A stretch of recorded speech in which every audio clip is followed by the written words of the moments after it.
Property tax bills are being prepared and should be in the mail over the next 2 months. Many hurricane victims are questioning whether they are paying too much. Does the loss impact your home value, and should it result in lower property taxes? 8 on Your Side consumer investigator Shannon Behnken sat down with the Pinellas County property appraiser to find out.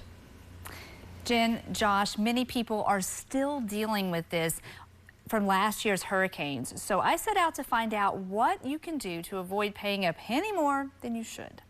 Hurricanes Helene and Milton caused billions in damages, displaced thousands from their homes, and made evaluating property values tougher, says Mike Twitty, the Pinellas County property appraiser. This was a lot of rising water event that once the water went away, it was harder to see because we can't see behind walls. Twitty tells me there's a lot of confusion about how hurricane damage impacts taxes. So if my house is damaged still and I still haven't put it back together, is my value less? Should I be paying less taxes this year? In most cases, yes. So I encourage people to look at the just market value on their trim notice.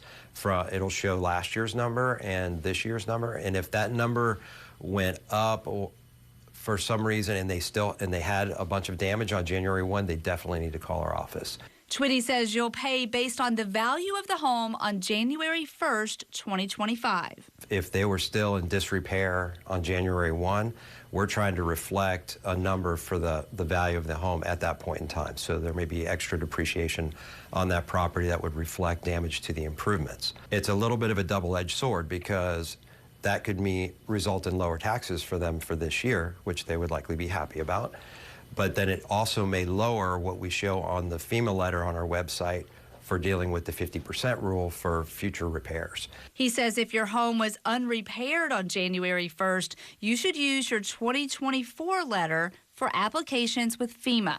Another point Twitty wants to clarify, just because your property value goes down, that does not always mean your taxes will also go down. It's due to a provision in state law called the recapture rule, and this applies to homesteaded properties with a maximum increase cap of 3% annually. People are benefiting from the Save Our Homes cap. Their market value's up here. Even if your market value starts to fall, your assessed value can continue to rise until those two meet. So people can still experience an assessed value rise, and that can result in a tax increase. The information Twitty shared applies to other Bay Area counties as well. And a big deadline to keep in mind is this week, September 12th on Friday. That is the deadline to petition your county value adjustment board if you think your valuation is not correct. It's also the deadline to apply for homestead exemption. I'm Shannon Behnken, 8 on Your Side.